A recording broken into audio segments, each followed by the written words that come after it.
పఠింప శ్రేష్ఠ గ్రంథము బైబిల్, పఠింప శ్రేష్ఠ గ్రంథము బైబిల్. అనుదినము పఠించిన ప్రేమతోడ నడుపును, ఓ పఠింప శ్రేష్ఠ గ్రంథము బైబిల్. ఈ ఉదయకాల సమయంలో దేవుని గ్రంథములో నుండి బైబిల్కు ఎన్ని పేర్లు ఉన్నాయి, ఆ పేర్ల ద్వారా నీకు నాకు ఏం లాభం కలుగుతుంది అనేది మనం చూడగలిగినట్లయితే, దేవుని వాక్యంలో మరి బైబిల్ అనగా మరి మరి అనేక కాగితాలతో చుట్టబడింది అని మరి పూర్వకాలంలో మరి చుట్ట గ్రంథము అంటారు.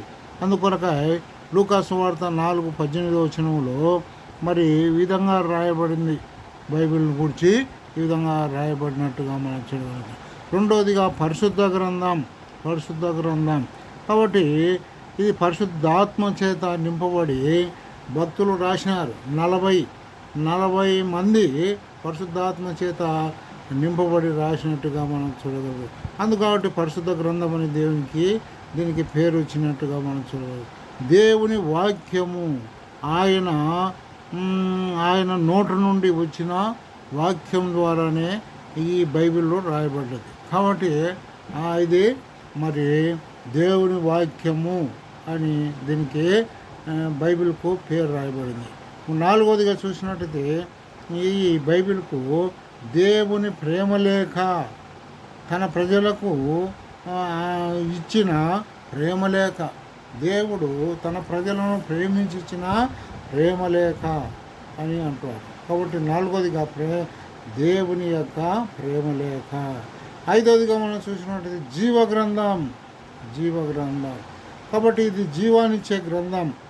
కాబట్టి భూలోకములో జీవం ఇచ్చేది, పరలోకములో కూడా జీవగ్రంథములో మన పేర్లు రాయబడతాయి. ఈ లోకంలో భూలోకంలో మనం ఈ గ్రంథం చదువుట ద్వారా పరలోక రాజ్యములో జీవగ్రంథములో నీ పేరు నా పేరు మరి రాయబడినట్టుగా మనం చూడగలుగుతున్నాం. తర్వాత ఆరోదిగా చూసినట్టయితే గ్రంథ రాజ్య సుగంధ గ్రంథము. ఇది గ్రంథాలలో రాజు. బైబిలు అన్ని గ్రంథాల కంటే ఇది రాజుగా ఉంటుంది. కాబట్టి ఇది సుగంధముతో నిండినది. సుగంధముతో అనగా ఇది పరిమళించేది. అనేక మంది ఈ గ్రంథాన్ని తప్పులు పెట్టాలని, ఈ గ్రంథము లేకుండా చేయాలని ఎంతోమంది కుట్రబన్నారు. కానీ ఏమాత్రం వాళ్ళ చేత కాకపోయింది. కాబట్టి సహోదరా, ఇది గ్రంథాలన్నిటిలో ఒక రాజు బైబిల్ గ్రంథం. అందును బట్టి దేవుని వాక్యములు రాయబడింది. ఏమని రాయబడిందంటే, మొదటి తిమోథీయులు రాసిన పత్రిక 6:16 ఆయన రాజులకు రాజు, ప్రభులకు ప్రభువును రానయున్నాడు. ఆయన శ్రీమంతుడు, రాజులకు రాజు, ప్రభులకు ప్రభు అయి ఉన్నాడని దేవుని వాక్యం రాయబడింది. మరి ఇంకా దైవ గ్రంథము మరి అనేక జీవులకు జీవం ఇచ్చేదిగా ఉంటున్నదిగా మనం చూడగలుగుతున్నాం. కాబట్టి దివ్య గ్రంథం అని దీనికి పేరు. సృష్టికర్త దేవుడు మరి వాక్కు చేత శక్తిని అనుగ్రహించినట్టుగా మరి 2 తెస్సలోనికలు మరి కొలస్సీలు రాసిన పత్రిక 2:9 దేవత్వము సర్వ సంపూర్ణత ఆయన యందు గుప్తములై ఉన్నవి అని దేవుని వాక్యములు రాయబడింది. మరి 8వదిగా మనం చూసినట్టయితే లేఖనములను నెరవేర్చు గ్రంథం. దీనికి పేరు లేఖనములను నెరవేర్చినది. ఎక్కడ నెరవేర్చినది? యాకోబు రాసిన పత్రిక 1:22 వాక్యము ద్వారా నీవు నేను మరి మన జీవితాలు చక్కబడినట్టుగా మనం చూడగలుగుతున్నాం. అంత మాత్రం కాక లూకా సువార్త 24:20 కూడా అక్కడ ఎమ్మాయి గ్రామానికి పోయే 2 సహోదరులలో యేసుక్రీస్తు ప్రభు వారితో నడిచి ఇది లేఖనాల్లో రాయబడి ఉండలేదా అని వారితో హెచ్చరించినట్టుగా మనం చూడగలుగుతాం. అంత మాత్రం కాక కొరింథీయులు 15వ అధ్యాయంలో ఏం రాయబడింది? లేఖన ప్రకారం ఆయన ఈ లోకానికి వచ్చిన లేఖన ప్రకారం ఆయన మృతి పొందెను, పాతి పెట్టబడి తిరిగి లేఖన ప్రకారం తిరిగి లేచినని దేవుని వాక్యం రాయబడినట్టుగా మనం చూడగలుగుతాం. మరి 9వదిగా మనం చూసినట్టయితే సత్యవేద గ్రంథం. మరి బైబిల్కు 9వదిగా సత్యవేద గ్రంథం. కాబట్టి సత్యాన్ని తెలిపే గ్రంథం. అందుకే దావీదు మరి దానియేలు గ్రంథంలో 10:21 వచనంలో ఆ మాట రాయబడినట్టుగా మనం చూడగలుగుతున్నాం. తర్వాత 10వదిగా మనం చూసినట్టయితే మరి ధర్మశాస్త్ర గ్రంథం అని దేవుని వాక్యంలో రాయబడింది. ధర్మశాస్త్రం యోహాను సువార్త 1:14 వచనంలో మరి ఏం రాయబడింది? మోషే ద్వారా ధర్మశాస్త్రం కలిగిన కృపా సత్య సమాధానం క్రీస్తు ద్వారా కలిగెను అని దేవుని వాక్యం రాయబడింది. అంత మాత్రం కదా, మరి ఈ ధర్మశాస్త్రము ఉంచడం ద్వారా మనము నీతిమంతులుగా తీర్చబడినాం. యేసుక్రీస్తు ధర్మశాస్త్రం ద్వారా మనము సంపూర్ణత కలిగిన వారుగా ఉంటున్నాం.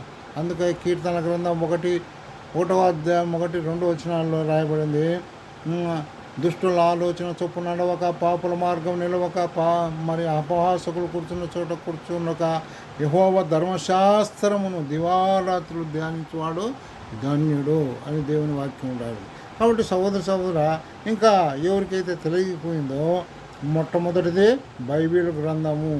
ఇది చుట్టలతో చేయబడినది. కాబట్టి లూకా సువార్త 4:18 వచనంలో రాయబడింది. పరిశుద్ధ గ్రంథం. ఇది పరిశుద్ధాత్మ చేత నింపబడి రాయబడినది. దేవుని వాక్యము దీని పేరు. 3వదిగా 4వదిగా దేవుని ప్రేమలేఖ, తన ప్రజలకు ప్రేమలేఖ రాసినాడు. 5వదిగా మనం జీవ గ్రంథము.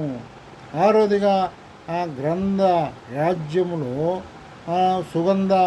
సుగంధ గ్రంథాలకు రాజు అని దేవుని వాక్యంలో రాయబడింది. అనగా గ్రంథాలన్నింటిలో ఇది బైబిల్ గ్రంథం రాజుగా ఉంటున్నది. అంత మాత్రమే కాక ఎంతమంది అయితే చనిపోవాలని ఆత్మహత్య చేసుకున్నారో అటు వారందరూ బ్రతికింపబడినారు ఈ గ్రంథము చదవటం ద్వారా. అందుకని మరణములో నుండి జీవంలోనికి దాటింపబడినారు దేవుని వాక్యం రాయబడింది. తర్వాత ఇంకా దేవుని వాక్యంలో చూసినట్టయితే మరి లేఖనాలు ఏం చేయాలా? లేఖనాల గ్రంథం అని దీనికి రాయబడినట్టుగా యాకోబు రాసిన పత్రిక 1:2 వచనం రాయబడింది. ఇది సత్యవేద గ్రంథము. 10వదిగా ధర్మశాస్త్ర గ్రంథము. కాబట్టి సహోదర ఇంకా నువ్వు దేవుని వాక్యాన్ని మరి పేర్లు తెలుసుకోలేకపోతే ఈ యొక్క మధ్యాహ్న కాలంలో దేవుని వాక్యాన్ని తెలుసుకొని ఆయన కొరకు జీవించాలి. ఆయన నీ కొరకు నా కొరకు ఈ గ్రంథం ఇచ్చినాడు. ఈ గ్రంథం ద్వారా ఎంతోమంది హృదయాలు మార్చబడినారు, జీవితాలు మార్చబడినారు, మరణంలో నుండి జీవంలోకి దాటించినాడు. అంత మాత్రం కాక ఆయన రెండోసారిగా లోకానికి రాబోతున్నాడు. ఆయన రాకడలో నువ్వు ఎత్తబడాలంటే ప్రభువైన యేసుక్రీస్తునందు విశ్వాసం ఉంచుము. అప్పుడు నీవును ఇంటి వారును ఆత్మరక్షణ పొందుదురు.